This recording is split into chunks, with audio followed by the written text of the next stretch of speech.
150 নং পদ্মনগর সরকারি প্রাথমিক বিদ্যালয় কুষ্টিয়া সদর কুষ্টিয়া রিমলির প্রভাবে ঝড়ো হাওয়ায় আমাদের গেট দেখেন, গেট ভেঙে বেরোয় চলে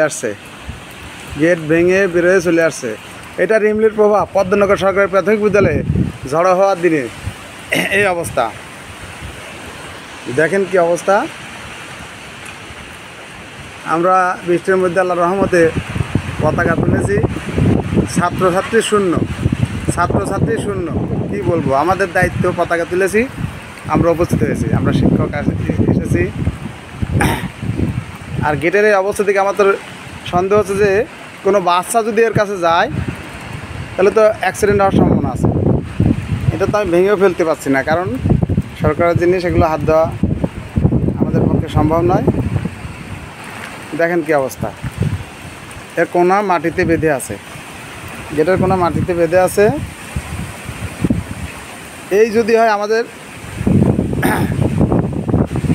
যে সরকারি প্রতিষ্ঠানের কাজের মান, এত বড় একটা গেট, এত ওয়েটফুল একটা গেট, সামান্য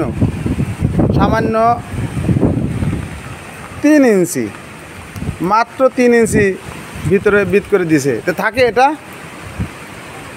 সম্ভব নয়।